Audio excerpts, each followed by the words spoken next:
crucial victory for Liverpool at Brighton. What impressed you most about the Reds' performance?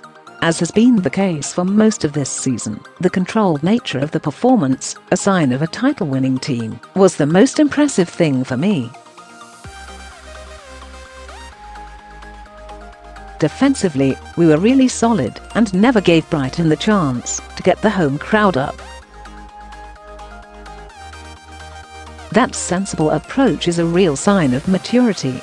The hosts did not have a single shot on target all match, made all the more impressive by the fact it was the first time since March last year they haven't scored at home in a Premier League game.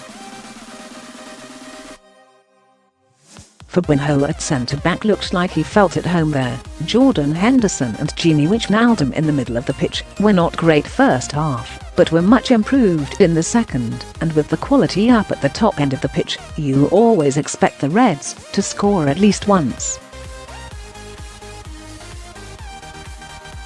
One moment of magic is enough to get the points now, as Mo Salah provided when he got the better of Pascal Gross inside the area, confidently converting from the spot.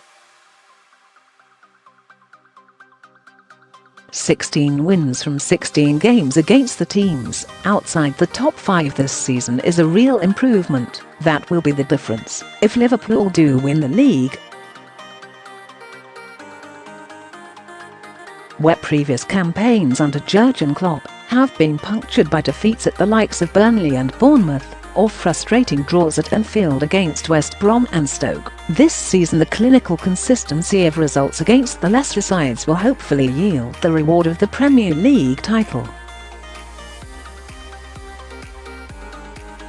What have you made of the argument that Salah goes to ground too easily?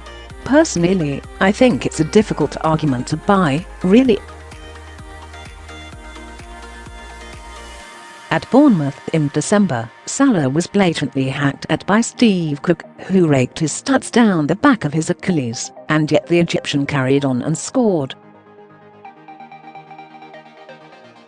His reaction to being tugged back against Brighton was admittedly a little dramatic, but it was still a foul. Even Chris Hughton said it was a penalty, which kind of tells you everything you need to know. Salah is a world-class player and people understandably want to talk about him. It's almost like talking about his goal-scoring is no longer going to generate discussion as it's become the norm, so people have to find something else to debate instead. The only concern would be that he gets a bit of reputation which referees use against him, like Luis Suarez did. For now, though, he just has to ignore the criticism and get on with scoring goals.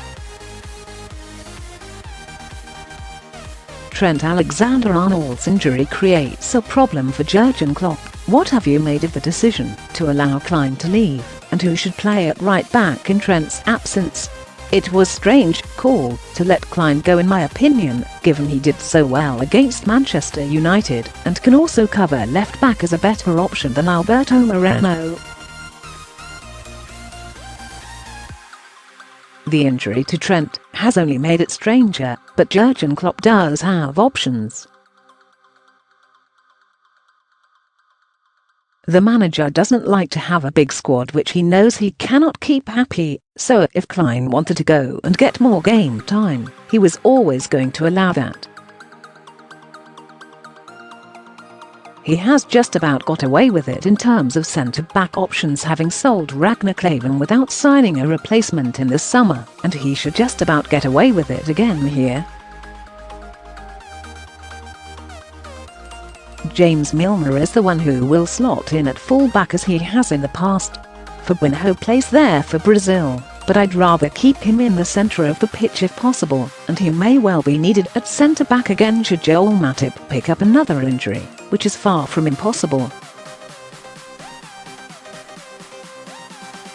Rafa Camacho would be a huge risk given his usual position is much higher up the field, He ended the under-23s game against Brighton on Monday night as a forward and spent most of the night as an attacking midfielder, but against lesser opposition, at Anfield, and alongside Virgil van Dijk, even he could look solid in there.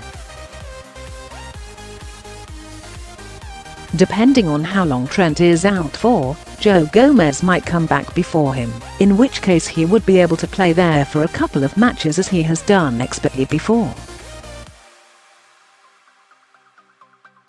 Lots of talk about Coutinho in recent days. What are your feelings towards him, and rumours of a move to Man United? Video loading. Video unavailable. Click to play. Tap to play. The video will start in 8. Cancel play now. There's no way that move will happen, so no need to panic. To go to Manchester United would be unforgivable, but the chances of that occurring are next to zero. He's found himself in a slightly similar situation at Barcelona to the one he had at Liverpool, in that he's not really a player perfectly suited to playing in a three-man midfield, but at the same time, he's slightly wasted on the left of a front three. Coutinho's ideal position is as an out-and-out number 10, but Barcelona are not going to alter their identity and style of play because of him. Having been there only 12 months, though, Coutinho is highly unlikely to want to give up on the dream move already, and he hasn't been so bad that Barcelona would be desperate to get rid of him. No one liked the way he forced himself out of Liverpool, but he's a world-class player and you can accept that he would always have wanted to sign for Barcelona.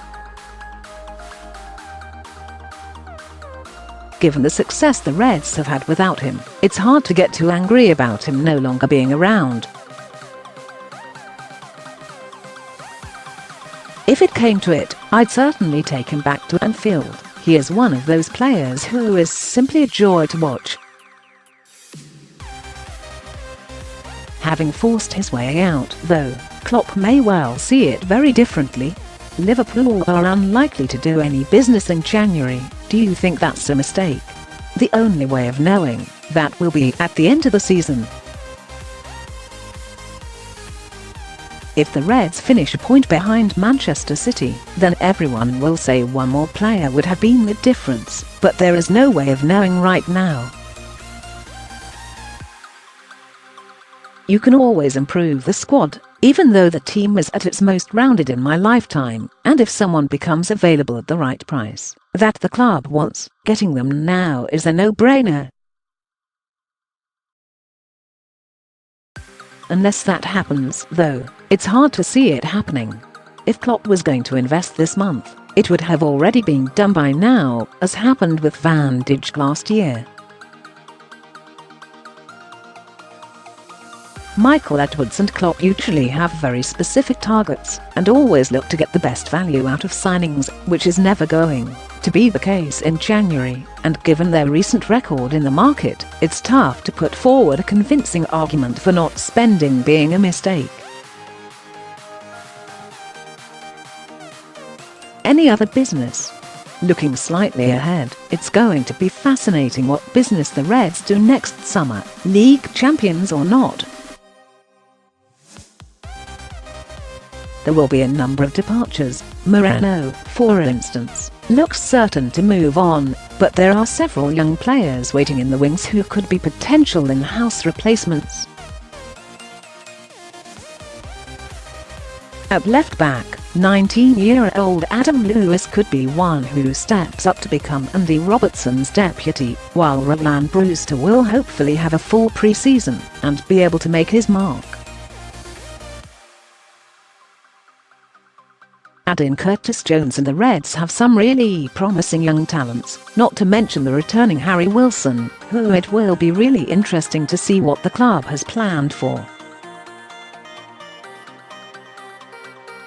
With Callum Hudson-Odoi potentially moving to Bayern Munich from Chelsea, and Jadon Sancho having already made the leap from Manchester City to Borussia Dortmund, it would be great to see a pathway continue to be established from the academy to the first team at Liverpool, to make sure the same thing doesn't happen to our best talents.